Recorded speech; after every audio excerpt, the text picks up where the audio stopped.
اللہ اللہ اللہ اللہ۔ تمام تعریفیں حمد اور ثنا اللہ تبارک و تعالی کے لیے۔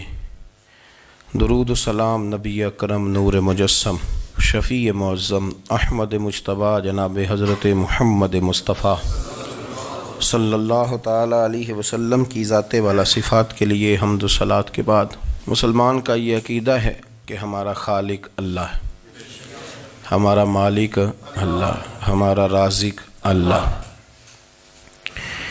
جب یہ ساری چیزیں، ساری عطائیں، ساری نعمتیں اللہ کی ہیں تو پھر مسلمان کی ساری توجہ بھی اللہ ہی کی جانب ہونی چاہیے۔ اسے کوشش کرنی چاہیے کہ وہ ہر معاملے میں، ہر مسئلے میں، ہر پریشانی میں اپنی توجہ اپنے رب کریم کی جانب مبذول رکھے۔ انسان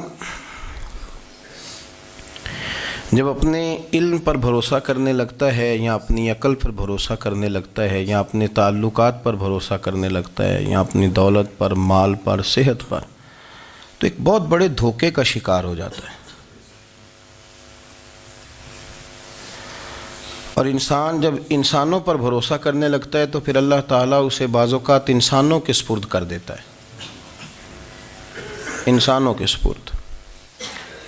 اور بہت سارے ایسے لوگ بھی ہوتے ہیں جو رب کریم کو بھولتے ہیں اور وہ اپنی ساری توجہ انسانوں کی طرف، دنیا کی طرف، دنیا داروں کی طرف کر لیتے ہیں، تو اللہ تعالیٰ فرماتا ہے پھر میں انہیں یہ سزا دیتا ہوں کہ وہ مجھے بھولنے نکلے تھے تو میں نے انہیں ان کا اپنا آپ بھی بھلا دیا، اپنا آپ بھی۔ سورہ حشر کو دیکھیے گا، فرمایا وَلَا تَكُونُوا كَالَّذِينَ نَسُوا اللَّهَ فَأَنسَاهُمْ أَنفُسَهُمْ۔ ان لوگوں کی طرح نہ ہو جانا جنہوں نے اللہ کو بھلا دیا تو اللہ نے پھر انہیں ان کا اپنا آپ بھی بھلا دیا، انہیں اپنی بھی ہوش نہیں رہی۔ وہ ایسے مسائل میں گھر گئے، وہ ایسی آزمائشوں میں الجھ گئے، وہ ایسی دنیا داری کے اندر الجھے کہ انہیں اپنا بھی پتہ نہ چلا۔ اب تو ڈھونڈتا پھرتا ہوں اے اقبال اپنے ہی آپ کو، اب تو ڈھونڈتا پھرتا ہوں اے اقبال اپنے آپ کو، آپ ہی گویا مسافر، آپ ہی منزل ہوں میں۔ جب انسان خدا فراموش ہوتا ہے تو خود فراموش ہو جاتا ہے۔ ہمارا بڑے زمانے سے تکیہ ہے، کبھی امریکہ پر، کبھی یورپ پر، کبھی برطانیہ پر، کبھی مالداروں پر، کبھی اسلحے والوں پر۔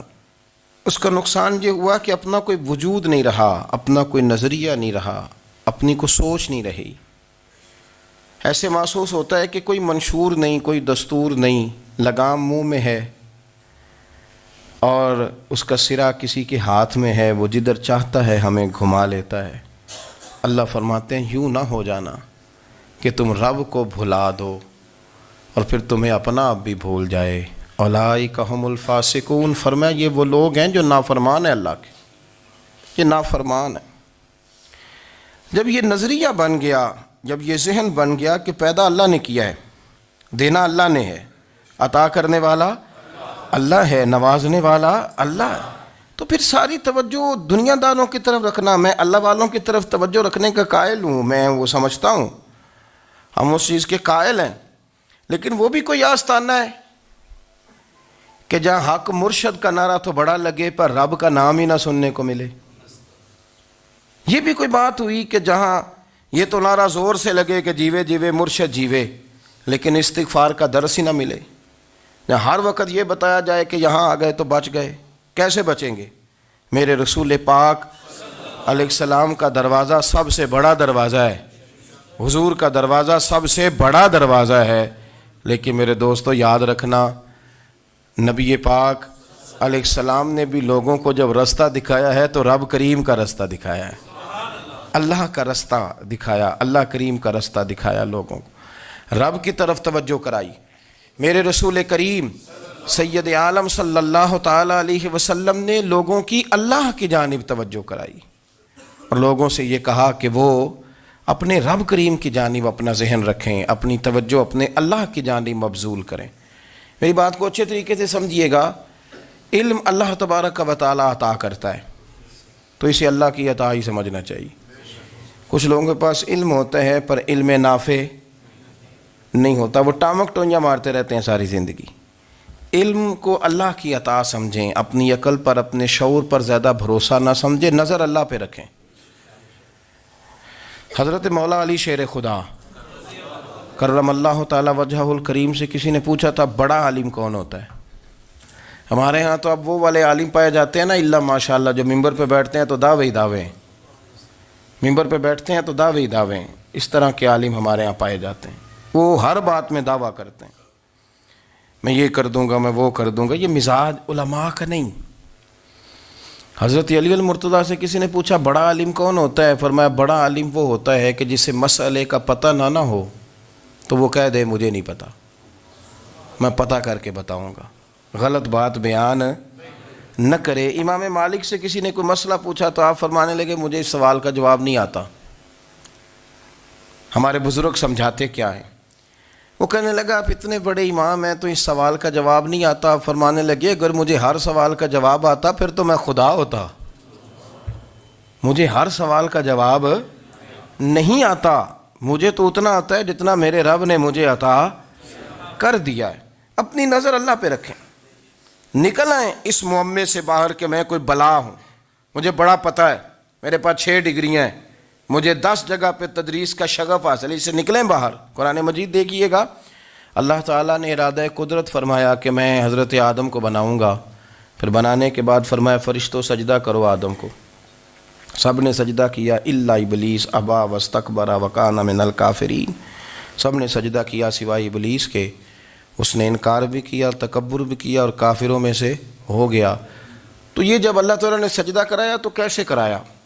اللہ تبارک و تعالیٰ نے نا حضرت آدم کو علم سکھایا خود، وعلم آدم الاسماء کلہا، خود اللہ فرماتے ہیں کہ میں نے جناب آدم علیہ السلام کو تمام اشیاء کے نام سکھائے، سب اشیاء کے نام سکھائے۔ تو وہ چیزیں پھر میں نے نا، اللہ فرماتے ہیں میں نے فرشتوں پہ پیش کی، میں نے کہا کہ بتاؤ ان کے نام کیا ہے، تو فرشتوں نے جو جواب دیا ہے وہ سمجھنے والا ہے۔ اللہ نے چونکہ خود علم سکھایا تھا حضرت آدم کو، جناب آدم سکھایا تھا لیکن فرشتوں کو نہیں سکھایا تھا، تو اللہ کریم نے فرمایا فرشتوں اب یہ بتاؤ ان چیزوں کے نام کیا ہیں؟ تو فرشتے کیا کہتے ہیں؟ فرشتے عرض کرتے ہیں قالوا سبحانک لا علم لنا۔ آپ کبھی یقین کریں اس چیز کی لذت لیں تو مزہ آ جائے۔ کہا قالوا سبحانک، کہنے لگے تو پاک ہے، قالوا سبحانک، کہنے لگے تو بھئی آدم علیہ السلام کو نام سکھا لیے، پھر فرشتوں کے سامنے وہ چیزیں پیش کر کے کہا ان چیزوں کے نام بتاؤ، تو فرشتے کیا کہتے ہیں؟ کہتے ہیں قالوا سبحانک، تو پاک ہے، لا علم لنا، ہمارے پاس کوئی علم نہیں، الا ما علمتنا، ہمیں تو اتنا پتہ ہے جتنا تو نے ہمیں سکھا دیا ہے، ہمیں تو اتنا پتہ ہے جتنا تو نے ہمیں، لا علم لنا، ہمارے پاس کوئی علم نہیں ہے، اتنا ہی پتہ ہے جتنا تو نے ہمیں سکھا دیا ہے، اس سے زیادہ ہمارے پاس علم۔ اور یہ کیوں تو نے ہمیں جتنا سکھایا اتنا پتہ ہے؟ فرشتے یہ نہیں کہتے یا اللہ تو زیادہ سکھا، آدم کو دیا تو ہمیں بھی دے، یہ نہیں فرمایا، فرمایا انک انت العلیم الحکیم، اے اللہ تو علم والا بھی ہے اور حکمت والا بھی ہے، تجھے پتہ ہے کس کو کتنا دینا ہے، جتنا تو نے مناسب سمجھا جناب آدم کو دیا، اور جتنا تو نے بہتر سمجھا وہ تو نے ہمیں عطا فرمایا۔ تو اگر آپ کے پاس علم ہے، کہیں نالج ہے، تو اس کو اللہ کی عطا سمجھیں۔ ہمارے ہاں بہت سارے لوگ بن کے بیٹھ جاتے ہیں، میں اکثر کہتا ہوں کہ پھر وہ دعوے کرتے ہیں میرے علاقے والے جاہل ہیں، میرے شہر والے جاہل ہیں، میرے خاندان والے پڑھے نہیں۔ یہ آپ کا دعویٰ ہے، یہ آپ کو خراب کر دے گا۔ ہم نے بہت سارے ایسے لوگ دیکھے جو بہت بڑے عالم تھے، لیکن اللہ جب لینے پہ آیا تو عقل ہی لے گیا، شعور ہی چلا گیا، حافظے ختم ہو گئے۔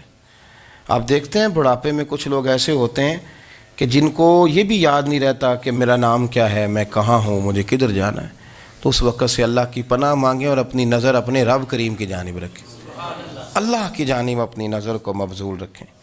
دوسری بات، علم کے بعد ایک چیز آتی ہے جس کا نام ہے ہدایت، جس کا نام ہے تقوی۔ جس کا نام ہے پرہیزگاری، جس کا نام ہے عمل، عبادت، ریاضت، یہ بھی اسی وقت ہی نصیب ہوتی ہے جب میرا رب کریم نصیب فرما دیتا ہے۔ ہم نے نا نیکی کا اپنا اپنا سٹیٹس بنا لیا ہے، اپنا اپنا معیار بنا لیا ہے۔ کچھ لوگ کہتے ہیں کہ جناب مسجد میں سیمٹ کا توڑا دینے سے بہتر ہے کسی غریب کو آٹے کا تھیلا دے دو۔ اب اس نے اپنا مزاج بنا لیا نا نیکی کا، اس نے اپنا سٹیٹس بنا لیا ہے۔ میرا یہ سوال ہے کہ نبی پاک صلی اللہ تعالیٰ علیہ وسلم جب مدینہ شریف آئے تھے تو حضور نے سب سے پہلے غریبوں میں آٹا تقسیم کیا تھا کہ سب سے پہلے مسجد بنائی تھی؟ کیا عجیب لوگوں کا رنگ ہے، اپنی مرضی کی ہدایت، اپنی مرضی کا تقوی، اپنی مرضی کا معیار۔ مسجد کوئی بڑا چھوٹا خطیب بھی میری طرح کا ہو نا تو وہ مسجد میں بیٹھ کے جب نبی پاک کی بات کرتا ہے تو کہتا ہے میرے رسول پاک غریبوں کا سہارا بن کے آئے۔ وہ غریبوں کی بات کرتا ہے، مسکینوں کی، لاچاروں کی، کمزوروں کی بات۔ تو مسجد ہی تو وہ ادارہ ہے جہاں سے غریبوں کی بات ہو رہی۔ تو اب لوگوں نے غریب کو اور مسجد کو لڑانا شروع کر دیا، اس کو لڑاؤ کہ مسجد میں پیسے دینے سے بہتر ہے آپ غریب کو آٹے کا تھیلا دے دیں۔ آپ یہ کیوں نہیں کہتے کہ مسجد میں بھی آپ توڑا دیں ایک سیمٹ کا اور ساتھ غریب کو بھی خدمت کریں؟ یہ کیوں نہیں تقویٰ؟ اپنی اپنی مرضی کا مزاج، اپنی اپنی۔ کچھ لوگ کہتے ہیں چھوڑو جی، ساری زندگی انسان نماز پڑھتا رہے اور پھر گالیاں بھی دیتا رہے، بندہ داڑھی بھی رکھ لے اور جھوٹ بولنا بھی نہ چھوڑے۔ تو یہ آپ نے اپنے پاس سے تقوی کا معیار بنایا ہے۔ گالی دینے کا گناہ ہے اور داڑھی رکھنے کا ثواب ہے۔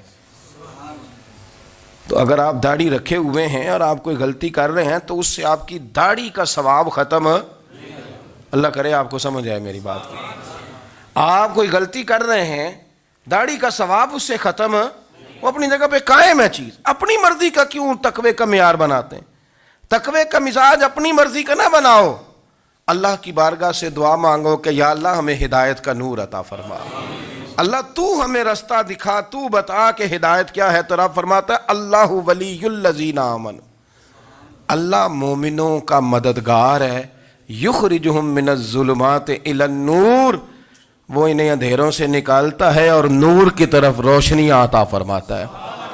اندھیروں سے نور کی طرف اللہ لاتا ہے۔ اللہ ولی، اللہ مومنوں کا ولی ہے، وہ انہیں اندھیروں سے نور کی طرف نکالتا ہے۔ ہدایت ہمیشہ اللہ کی طرف سے سمجھے۔ جب وہ نماز کی توفیق دیتا ہے تو اپنے فضل سے دیتا ہے، جب وہ ذکر کی توفیق دیتا ہے تو اپنے فضل سے۔ ہم سمجھتے ہیں ہو جی فلانا نہیں پڑھ رہا بڑا بیوقوف ہے، فلانا نہیں پڑھ رہا، تو تم کیا اپنی عقل کے زور پہ پڑھ رہا ہے؟ میں جی اللہ کے فضل سے 2 سپارے پڑھتا ہوں، تو کس پہ احسان کرتے تو 2 سپارے پڑھ کے رویا کر۔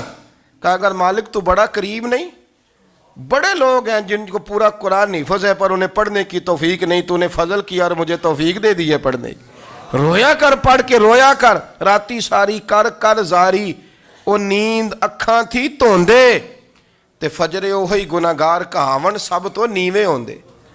مہربانی کریں، ڈریں، نیکی کریں تو پھر ڈریں، پھر احساس پیدا کریں، پھر اپنے اندر وہ کمزوری لائیں، کہیں توبہ توبہ مجھے تو پتہ ہی نہیں، تو جانتا ہی نہیں۔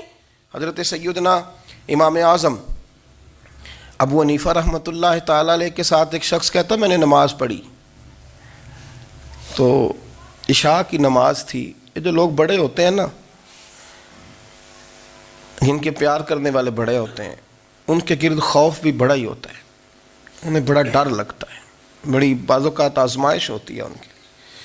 عشاء کی نماز کہتے پڑھی تو امام صاحب نے نا عشاء کی نماز میں تلاوت کی آیتیں فَمَن يَعْمَلْ مِثْقَالَ ذَرَّةٍ خَيْرًا يَرَهُ وَمَن يَعْمَلْ مِثْقَالَ ذَرَّةٍ شَرًّا يَرَهُ، فرمایا جو ذرہ برابر خیر کرے گا وہ بھی قیامت میں دیکھے گا، اور جو ذرہ برابر شر کرے گا وہ بھی قیامت میں اس شر کو دیکھے گا، اس کے سامنے آئے گا۔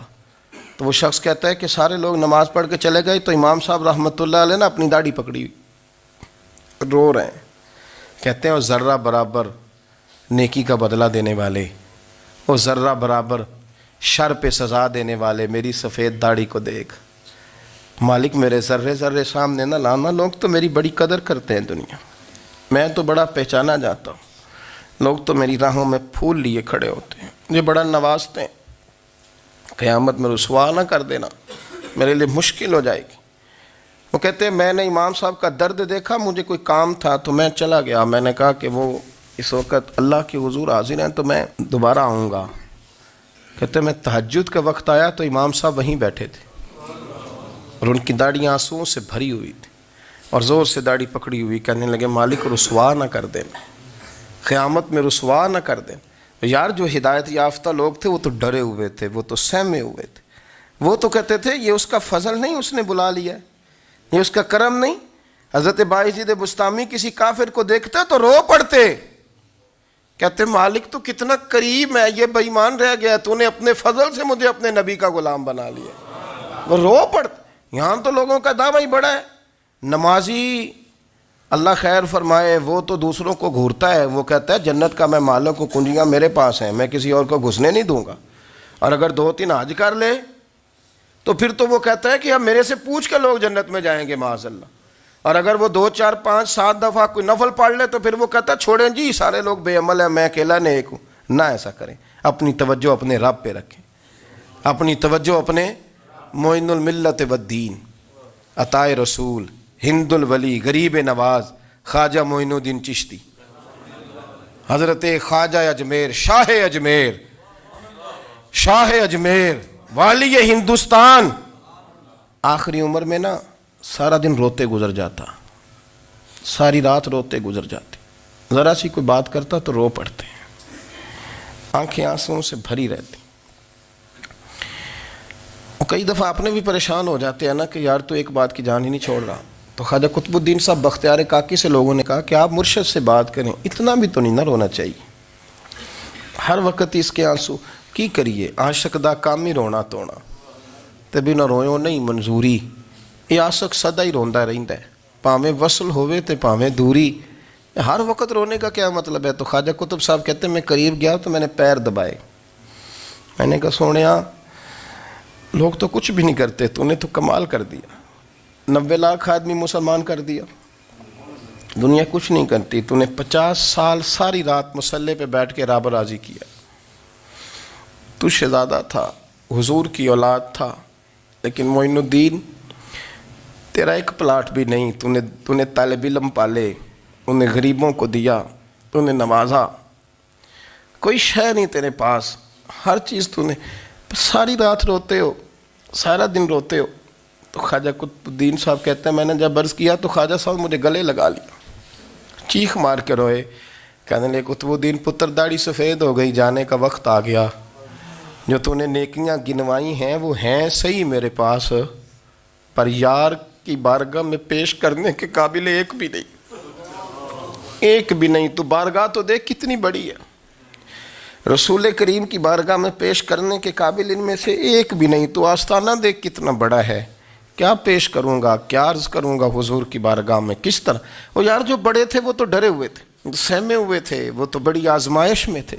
لیکن میرا اور آپ کا رٹا 2 نمازیں پڑھ کے 6 نمازوں کا دعویٰ کرنا اور لمبی چوڑی کہانیاں بنانا اور اپنے منہ سے اپنی تعریفیں کرنا, اس سے تھوڑا باہر آئیں. رزق بھی میرا اللہ ہی دیتا ہے, علم بھی اللہ دیتا ہے, رزق بھی. بڑے بڑے فقیروں کو مالدار ہوتے دیکھا, بڑے بڑے مالداروں کو فقیر ہوتے دیکھا. بڑے میرے ایک بڑا سخی قسم کا سجن ہے, بڑا پیارا ہے, میں اسے سخی مانتا ہوں. میں نے اپنی پریشانیوں کے دنوں میں بھی اس شخص کو سخی دیکھا. ایک دن رات کو مجھے ٹیلی فون کر کے کہنے لگا کدھر ہو؟ میں نے کہا میں گھر ہوں. نہیں اکثر سفر میں ہوتے ہو نا؟ اور میں نے کہا طبیعت کیسی ہے؟ ٹھیک ہے, بس حال چال پوچھنا تھا. میں نے سمجھائی, میں نے کہا یار یہ کوئی مسئلہ ہے, ورنہ رات کے 2 بجے کوئی حال پوچھنے کو فون تو نہیں نہ کرتا, کوئی مطلب ایسا تو مسئلہ نہیں نا. تو میں نے بیک کال کی, میں نے کہا یار میری بات سن, مسئلہ کیا؟ کہ نہیں کچھ نہیں دل کر رہا تھا. میں نے کہا میری گل سن, رہے ہیں اسی 4-5 سال کٹھے, میں تین جاننا, اصل بات کر.